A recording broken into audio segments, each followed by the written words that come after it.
శ్రోతలకు నమస్కారం. ఇప్పుడు నేను చదివి వినిపించబోయే చందమామ కథ పేరు గృహపిశాచాలు. రచయిత శ్రీ జి. వెంకటస్వామి గారు. ఈ కథ కనుక మీకు నచ్చినట్లయితే కొత్తగా నా ఛానల్ చూస్తున్నవారు సబ్స్క్రైబ్ చేసి, లైక్ చేసి, షేర్ చేయండి. బెల్ బటన్ ప్రెస్ చేసినట్లయితే నేను కొత్త కథలు అప్లోడ్ చేసినప్పుడు మీకు నోటిఫికేషన్ వస్తుంది. అలాగే మీ అభిప్రాయాన్ని తప్పకుండా తెలియచేయండి. ఇంకా కథలోకి వెళ్దాం. ఒకప్పుడు మహాకోసల దేశంలో దాదాపు ప్రతి ఇంటిని ఒక్కొక్క పిశాచం ఆశ్రయించి ఉండేది. ప్రజలు మూఢులు కావటం చేత వాటిని గృహదేవతలని భావించి, గౌరవించి పర్వదినాలలో పూజలు జరిపేవారు. అపర్ణుడనే క్షత్రియుడి ఇంట ఒక పిశాచం ఉండేది. దానికి గుర్రాల పని చూడటం అంటే సరదా. అదే గుర్రాలన్నింటికి నీరు పెట్టేది, దాణా ఇచ్చేది. అయితే ఈ పిశాచికి అన్ని గుర్రాల కన్నా ఒక నల్ల గుర్రం అంటే ఇష్టం. అందుచేత ఆ గుర్రానికది హెచ్చుగడ్డి, ఎక్కువ దాణా పెట్టి దాన్ని మరింత బాగా మాలీసు చేసేది. అపర్ణుడు ఒకనాడు తన కాసాగుర్రాన్ని పిలిచి, ఒరే, నువ్వు మన నల్లగుర్రం విషయంలో చాలా పక్షపాతంగా ఉండి మిగిలిన వాటి పట్ల అశ్రద్ధగా ఉంటున్నావు అని మందలించాడు. నేను కాదు బాబు, గృహదేవతే అలా చేస్తున్నది అన్నాడు కాసాకుర్రాడు. అపర్ణుడు తృప్తి పడలేదు. ఒకనాడు అతను గుర్రాల తనిఖీకి వచ్చి నల్లగుర్రం ముందు చాలా హెచ్చుగా పచ్చగడ్డి ఉండటం గమనించి అందులో కొంత తీసి మిగిలిన గుర్రాల ముందు వెయ్యబోయాడు. అంతలోనే ఆయన మెడ మీద పిశాచి బలంగా తన్నింది. ఆయన ఆ దెబ్బకు బోర్లా పడిపోయాడు. అది మొదలు గుర్రాల పోషణ అంతా పిశాచే చూస్తూ వచ్చింది. అపర్ణుడు కూడా దానికి రోజు బలులు పెట్టిస్తూ వచ్చాడు. ఇంతలో విజయదశమి వచ్చింది. అపర్ణుడు ఆనాడు పెద్ద ఉత్సవం చేసి తన కింద నౌకర్లకందరికీ విందు భోజనాలు పెట్టి కొత్త బట్టలు ఇస్తూ పిశాచికి భోజనంతో పాటు పట్టుబట్టలు కూడా ఇచ్చాడు. కొద్ది రోజులు గడిచింది. దీపావళి కొద్ది రోజులున్నదనగా ఒకనాడు జోరున వర్షం ప్రారంభమైంది. తన పరివారంతో సహా వేటకు వెళ్ళిన అపర్ణుడు వానలో చిక్కుకున్నాడు.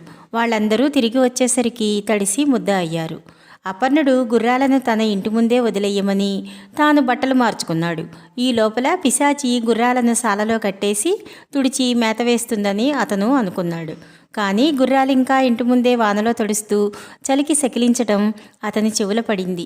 కిటికీ గుండా చూస్తే పిశాచి పట్టుబట్టలు కట్టుకుని గుర్రపుశాల ద్వారం లోపలిగా నిలబడి వానను చూసి ఆనందిస్తూ కనపడింది.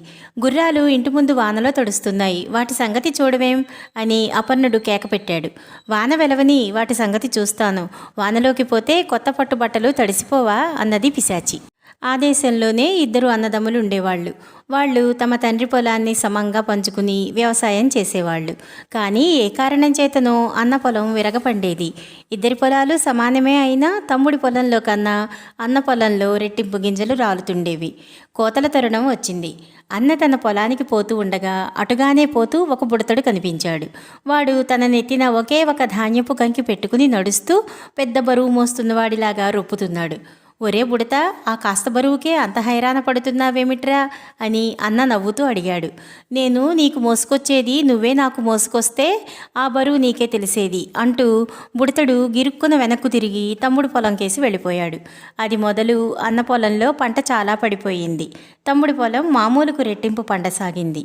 ఆ బుడతడు ఒక పిశాచి. చాలా ఏళ్లుగా అన్న పొలంలో పంట సమృద్ధిగా ఉండేటట్టు తోడ్పడుతూ వచ్చాడు. వీటికన్నా కూడా ఒక విచిత్రమైన సంఘటన మరొకటి ఉన్నది. రెండు పక్కపక్క పొలాలలో రెండు పిశాచాలు పనిచేస్తూ ఉండేవి.